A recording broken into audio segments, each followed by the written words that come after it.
जब ममता बनर्जी नंदीग्राम पहुंचती है और नंदीग्राम पहुंचने के बाद वो जानते हैं क्या बोलती है शुभेंदु अधिकारी के खिलाफ कि आखिरकार ये गद्दार नेता जो पहले टीएमसी में रह के अलग अलग से प्लान को क्रिएट करता था वो अब बीजेपी में मिल चुका है।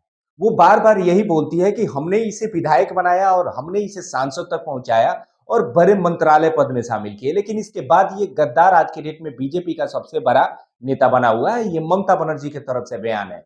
जो मेरे पीछे वीडियो देख रहे हैं, ये वीडियो में असल ममता बनर्जी नंदीग्राम पहुंचती है और नंदीग्राम पहुंचने के बाद वो लगातार पद यात्रा करती है नंदीग्राम में। आखिरकार शुभेंदु अधिकारी के द्वारा ऐसा क्या कर दिया गया है कि ममता बनर्जी पद यात्रा पे उतर चुकी है और ममता बनर्जी को भी शुभेंदु अधिकारी से डर हो चुका है। मैं आज आप लोग से बात करने वाला हूं कि शुभेंदु अधिकारी जो कि बीजेपी के सबसे बड़े नेता माने जाते हैं, और हो सकता है कि अगर बीजेपी की सरकार वहां पे आती है कोलकाता में या वेस्ट बंगाल में, तो वेस्ट बंगाल से हो सकता है कि मुख्यमंत्री का उम्मीदवार शुभेंदु अधिकारी होंगे। और शुभेंदु अधिकारी भी अलग अलग से बयान ममता बनर्जी को देते हैं कि ममता बनर्जी को बोलते हैं कि वो एक अलग से डिक्टेटरशिप जैसा सरकार को चलाती है, जिसकी वजह से सारे बड़े बड़े बड़े नेता उनसे अलग थलग होते जा रहे हैं।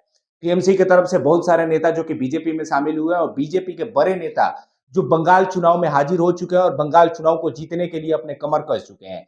हालांकि देखा जाए तो अमित शाह वहां से 15 दिनों से टिके हुए हैं और 15 दिनों से वो लगातार पदयात्रा और लगातार प्रचार कर रहे हैं ममता बनर्जी के खिलाफ। आखिरकार ममता बनर्जी ने ऐसा क्या बंगाल में कर दिया है कि जो इन लोगों की बेचैनी बढ़ चुकी है, और बंगाल में लंबे समय से सत्ता से बाहर आखिरकार बीजेपी इस बार सत्ता पे काबिज होगी?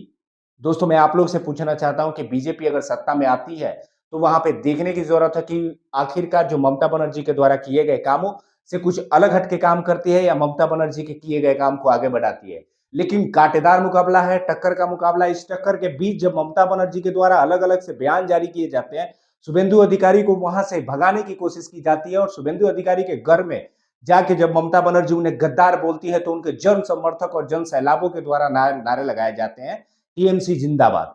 टीएमसी जिंदाबाद के जब नारे लगते हैं और ममता बनर्जी जिंदाबाद के नारे लगते हैं, तो वहां पे ममता बनर्जी का उत्साह देखने लायक था। और इसी उत्साह के बीच जब ममता बनर्जी और वहां पे मोदी की बात करती है तो और ज्यादा कार्यकर्ताओं में जोश बढ़ जाता है, और वो और जोश और जुनून के साथ आखिरकार बीजेपी पे हमलावर और हमला करती है।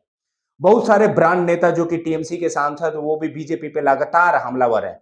वहां पे दोनों तरफ से कांटेदार मुकाबला चल रहा है बीजेपी और ममता बनर्जी के द्वारा। लेकिन देखने की जरूरत है कि इन दोनों के बीच हालांकि ओवैसी को कितने सीट मिल रहा है।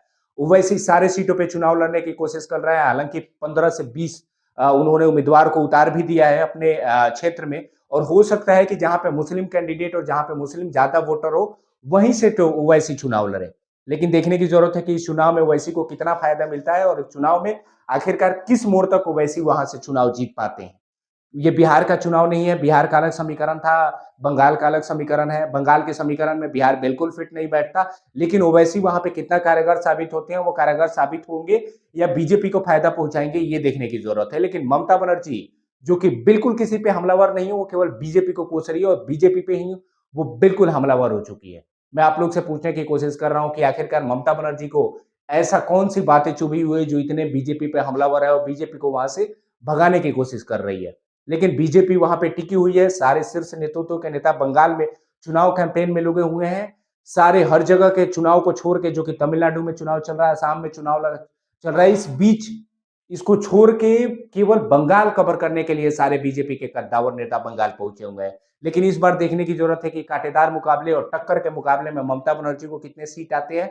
हालांकि वोट परसेंटेज की बात किया जाए तो 48% पिछली बार ममता बनर्जी को वोट आया था, 29% पिछली बार बीजेपी को वोट आया था, 77 सीट आए थे। लेकिन 77 सीट के बीच आखिरकार ममता बनर्जी को इस बार 77 सीट में सेंध मारेगी या 77 सीट से बढ़ के बीजेपी ज्यादा सीटें लेके आएगी? लेकिन इस बार की जनता वहां पे जान चुकी है, और जनता से ही वहां के असल मुद्दे पे बात जब सर्वे की टीम करती है और बड़े बड़े सर्वे रिपोर्ट आते हैं, उस रिपोर्ट में बीजेपी को जरूर वहां से लीड मिलता है। लेकिन लीड के बीच जब ममता बनर्जी वहां पे अलग अलग से स्टेटमेंट जारी करती है, तो हो सकता है कि क्राउड और उनके भाषण में इतने एग्रेसिव होते हैं कि वहां के जनता, हो सकता है मूड भी चेंज हो सकता है। हालांकि बीजेपी इस बार 77 सीट से थोड़ा सा ज्यादा सीट ले सकती है, लेकिन सरकार बनाने में विफल भी हो सकती है। लेकिन वहां की जनता इस बार देखते हैं कि किसको वोट देके चुनाव जिताती है। बाकी अगर आप हमारे चैनल पे नए हैं तो चैनल को सब्सक्राइब कर ले, फॉलो कर ले। मैं बंगाल को इलेक्शंस के पूरे बारे में आपको बताने की कोशिश करूंगा और मैं एक-एक पल की खबर, बंगाल की खबर, असम की खबर, तमिलनाडु की खबर, केरल की खबर आपको देते रहूंगा, जैसा कि आप लोगों ने चेष्टा की है। अगर आप हमारे चैनल पे नए हैं तो चैनल को सब्सक्राइब कर ले और बेल आइकन जरूर दबा दें ताकि आपको नेक्स्ट वीडियो मिल जाए। धन्यवाद दोस्तों।